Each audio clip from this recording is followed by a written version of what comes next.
Somewhere in the depths of the hive, down near the sump wall, lurks a beast so enormous and deadly that to even whisper its name inspires fear in the hardiest of souls. The Sump Titan lurks below, and 6 gangs have been sent to eliminate it. Will they succeed? Find out this time on JD in the Sump Sea.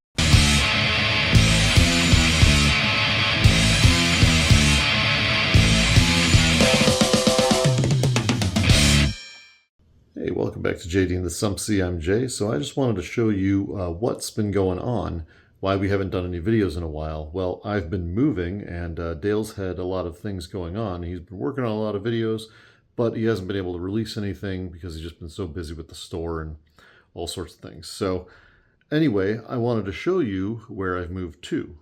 This is my new space that I'm going to be working in. I'm making videos, I'm editing videos, I'm doing hobby stuff.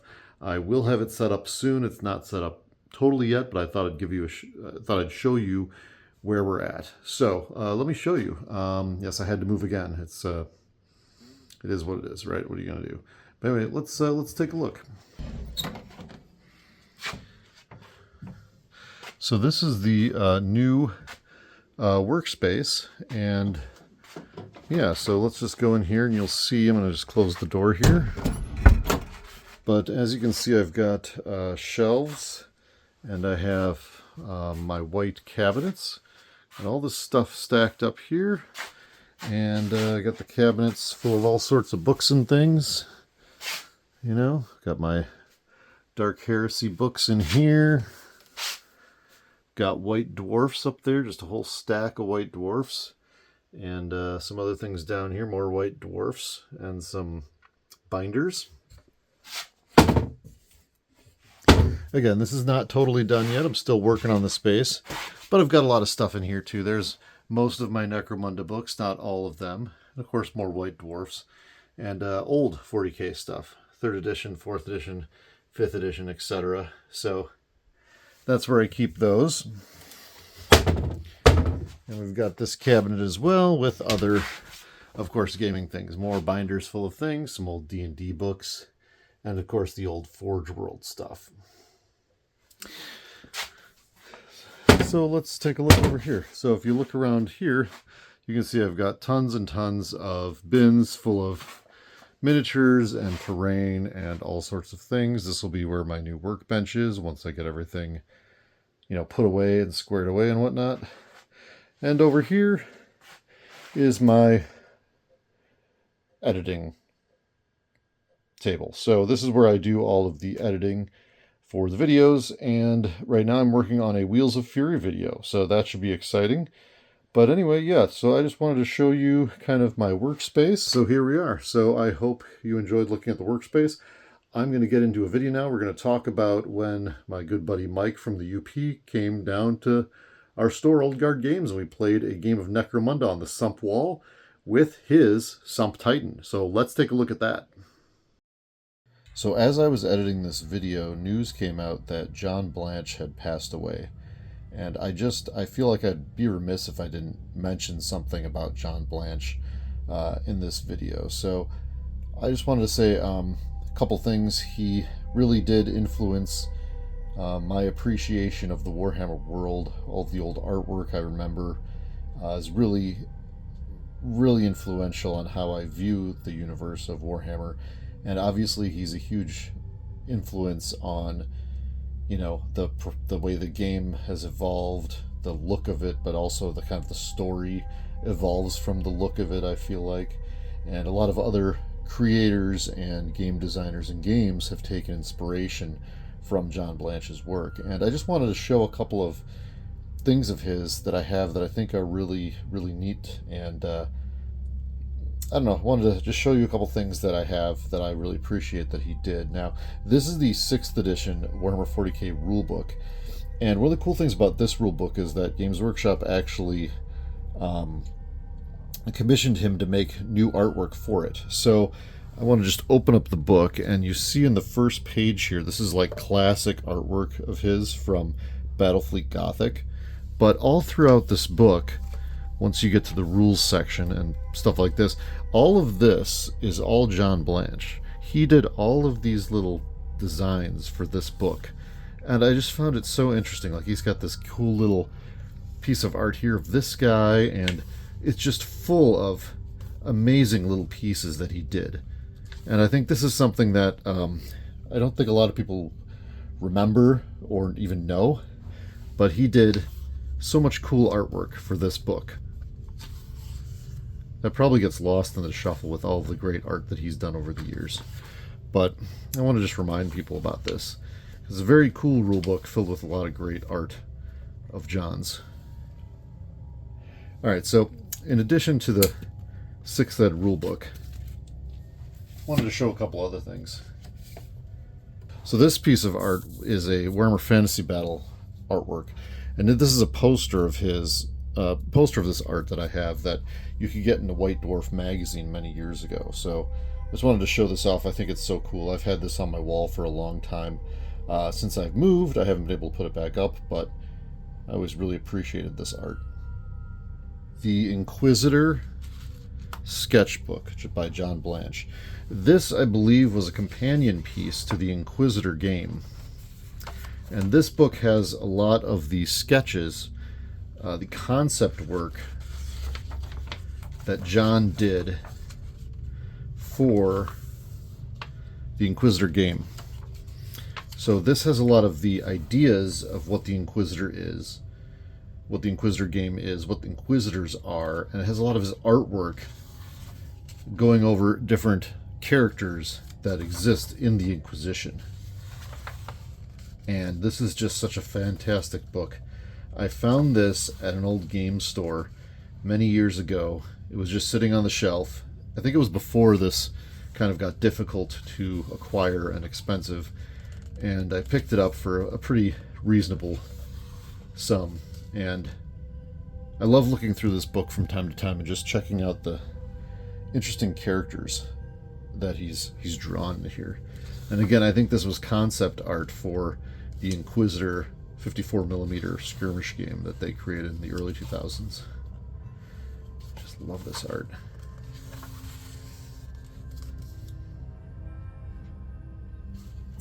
So that's the Inquisitor sketchbook. And I want to show you one other book here. This is Blanche, The Rise of Grimdark. This is a great book about John Blanche and his experiences growing up and working as an artist and working for Games Workshop. Has a lot of great pictures, artwork of his in the book, and it's really worth picking up if you get a chance. So anyway, yeah, I just wanted to say rest in peace, John, and we miss you. And your art is your lasting legacy, and we'll have it for a very long time. Thank you for all your contributions to the art world and to the miniature wargaming world. I may not be as interested in it as I am if you weren't a part of it. So as I said, my friend Mike, aka Professor Bleep Bloop, and if you're interested in synth, you may be interested in his YouTube channel. Check it out. Anywho, he drove down from the UP, which, if you didn't know, is short for the Upper Peninsula of the state of Michigan. He drove all the way down to Milwaukee to play some Necromunda with us last week. He brought along his Sump Titan and a special scenario he made up for it, and we set up the sump wall, and 6 of us brought little 4-man gangs, and he played the part of arbitrator. Mike had come up with a scenario for us to play with his Sump Titan, and he may have had to modify it slightly from how he normally runs it, but we decided to set up the sump wall as the board we were going to play on, and so at this point we definitely had to modify the scenario. The sump wall, while using standard Necromunda rules, can be played with additional rules that add flavor to the scenarios played on the wall.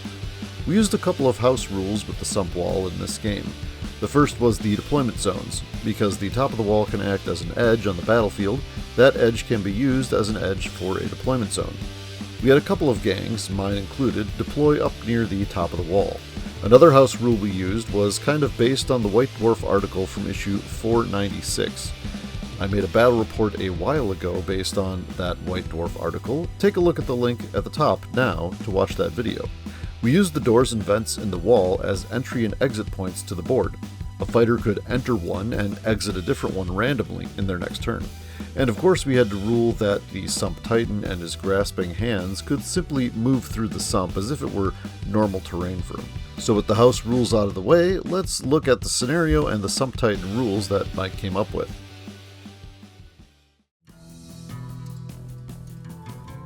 So Mike's campaign he's arbitrating back home includes a plot by the chronobiologist to study the toxic and radioactive nature of the hive's refuse and its effects on the Sump Titan, which it allegedly helped create. This storyline creates the framework for the scenario. It's a multiplayer game where the total crew size of the combined gangs would equal 20, so you take 20 and divide the number of players. I really like this, and it is quite a clever and unique method for coming up with a crew size. Also no bottle checks, so it means that players with a crew as small as 2 won't run away when one of their gangers dies. We didn't use the subplots that he has in his scenario, but he did create his own subplots for the campaign that he's running back home, which I think is a really cool and interesting idea to add flavor to a campaign. We placed sample containers around the battlefield also, and these acted as objectives and could be carried like a loot casket. Each round, someone rolled to see what the visibility was. I really like this and makes it worthwhile for photo goggles, infrasights, and the like, while not requiring those to play the scenario.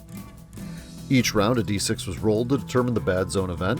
His table is called Dangerous Ground, but it's the same idea. I'm starting a Bad Zones campaign soon, and it was fun using some of the rules I've been looking at before actually starting my new campaign. Also look for a video soon about that new campaign that I will be making pretty soon, hopefully, once I get these other 2 videos that I'm working on right now out of the way. Rad Sewage Collection talks about grabbing the sample containers and also collecting rad sewage from the trail of markers the Titan leaves behind him.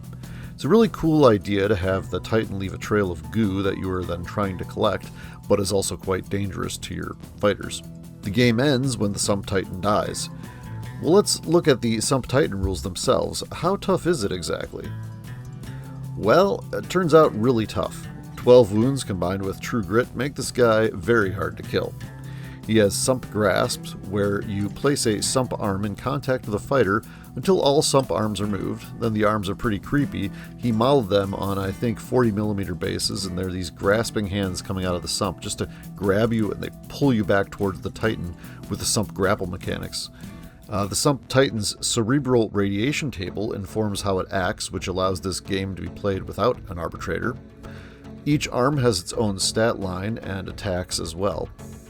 The amputation effects mean that as arms are killed, the Titan gets more ready markers, like it gets more active and angry as its limbs are cut off. Just a great idea and implementation of it. Getting into the game, let's look at some of the highlights that we had.